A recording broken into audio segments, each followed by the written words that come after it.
Hi, welcome back to Calm 225. And today we're going to be talking about chapter 3, which is speech anxiety.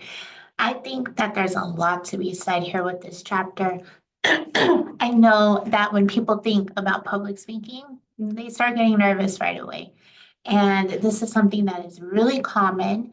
Most colleges, they have you have to take a public speaking course, and a lot of times being forced to do something you don't want to do, it's going to give you even more anxiety.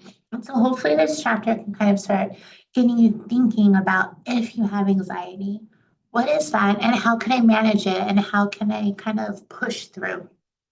This chapter in no way is going to tell you how to just get rid of it and not worry about it anymore, but it's going to help us kind of think what's going on here and how can I manage it? How can I like try to just take care of it, right? Most of us, we do have some form of anxiety when it comes to public speaking. It can happen at any type of stage, and 73% of the population, we have some sort of public speaking anxiety. That's a huge number.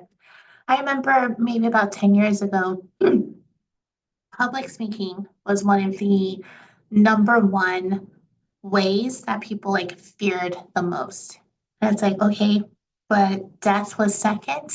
And so that's really amazing to think that, people will do anything to not engage with public speaking. It's important to know our root cause of anxiety because then we can start thinking to ourselves, how can I like take care of myself a little bit extra then, knowing that this is a problem, knowing that this is what's occurring. So we have three different types of speech anxiety. I want you to take a moment, kind of read through these. First one's trait anxiety. This one, it deals with if you're shy, if you're not really into the spotlight being on you. The trait anxiety, it kind of looks at your own personality. Do you like being in the spotlight? Do you like being the center of attention? Or, like I said, do I identify as being shy? And maybe this is just something that you don't want all the attention on. There is a lot of ways to think about how uncertainty comes into play here because we don't know what's going to happen exactly based off of our traits of being shy, based off of like, I don't know what this looks like for me. And so we are going to experience higher levels of anxiety in other areas of our life. So you probably have anxiety thinking about like maybe romantic relationships, maybe just in other avenues, not just public speaking. So trait anxiety is really like deep in us. Now, with state anxiety, our second one, this is due to an external situation. So the first one's more internal. This one's external.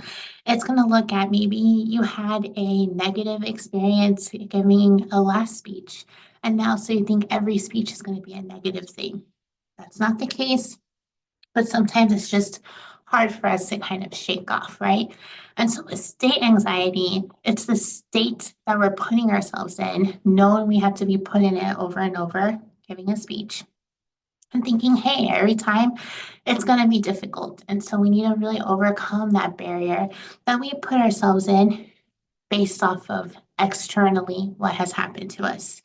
It does say here that maybe you've endured a little bit of public embarrassment, or maybe you had a friend or someone close to you endure public embarrassment, something happened. So you think, of course, it's going to happen to me, but we can't have that attitude. I don't want you to have that one. Our last one is scrutiny fear. And with scrutiny fear, this is simply the fear of being in a situation because you're being watched, you're being observed. It is similar to the trait anxiety, thinking that the spotlight's on you, but now you're nervous of like all the eyeballs on you. I want you to think about it in a traditional classroom when you go up in front of the audience. You probably have a pair of like 20 different people. They're all looking at you, all of their eyeballs and you feel like you're being watched, you feel like you're being observed. And so now you have that fear of like, well, what are they thinking? What are they looking at? Do they like my clothes? Do they like this? Like all of this is going through our heads. And now we have to give a speech. So it's a pretty intense moment or situation. So when we identify these types of anxiety, which one you're kind of feeling, if you're feeling one, of course, I don't want to give you anxiety, but if you are feeling anxiety about public speaking, we can think, how can I manage it then? So here's 3 steps to managing speech anxiety. First one, which is the most important one, is you gotta identify your speech anxiety. Do you have it? What type is it? Are you nervous for people to look at you? Are you nervous that you're going to forget your words? Or are you nervous because you didn't do so well in the previous one? When we think about where it stems from, this will help us. Sometimes we get nerves thinking about unrealistic things, right? So we gotta really take that negative talk out and just focus on what we can control. Now we have pinpoint the onset. This looks at the different types of anxiety and thinking about the different times that anxiety can hit us. So I'm going to go to the next slide, but I'll come right back to this one. These are 4 different ways in which we can experience anxiety at different times of our process of getting our speech prepared, ready, and then presenting it. I will like to state that the very first one, it's not in our book, but I've read it through many different other public speaking books. And this is the first time that speech anxiety kind of hits us. And it's knowing you must give a speech. I want you to think about the moment when you signed up for this course. When you signed up and you saw it said public speaking, you probably thought to yourself, I have to give speeches. And now I know we're online, but thinking about like, okay, I'm going to have to talk and I'm going to have to prepare something. We can start feeling anxiety then. We can also think to you about looking at the syllabus for the first time and truly understanding what these speeches are going to look like. We can start feeling anxiety. So then when we get a little closer to the speech, this is during the preparation process. So you know you're going to give a speech and you're kind of like preparing your notes, you're getting ready for everything. And then maybe you're just hit with like procrastination.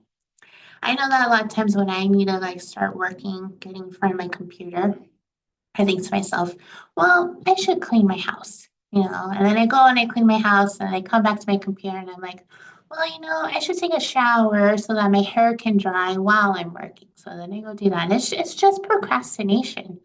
But really, maybe the root of it is I have a little anxiety of getting ready to do the work, right? So I say, do all the things you need to do so that you can comfortably and confidently sit in front of your work and be able to do that. Now, you can experience anxiety right before the speech. Maybe you're nervous the day before, the morning of, maybe 5 minutes beforehand. So you have to think, what can I do in this moment to kind of like calm down a little bit? And the last time that we can experience anxiety is during the speech. Now, research says that within the first 1 minute of your speech, this is when we're going to experience the most anxiety. This is due to us like trying to find our groove, adjusting to the audience looking at us, maybe adjusting to the camera on our computers.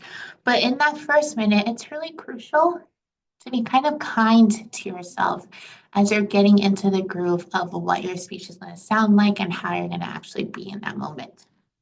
So, 4 different times when anxiety can hit, please remember that first one with the asterisks. That is not in your book, but I think that's very important to know too. Now, the last time, or the last step, I should say, to manage our speech anxiety is trying to determine and implement strategies. Thinking, okay, if I want to manage my speech anxiety, what can I do exactly? I've identified it. I've identified the specific moment that I'm having anxiety. And so, what is it going to look like to help me kind of overcome this or take care of it at least? So, with my last slide for you today, here are strategies that will help you kind of implement some calmness during these anxiety-ridden moments. First off, you have to prepare. I know a lot of times people love to not prepare for speeches. They think I don't need to. But when you prepare, you're going to feel more confident. And so I really urge you to practice your speech at least like 2 times. Do that in front of a trusted individual, a friend, a family member. And then also practice on your own time just to hear your voice fill the room and know exactly what you're talking about. When you prepare and when you practice, you're going to feel good and you're going to feel like you're giving yourself a shot. Now, we also have positive manifestation.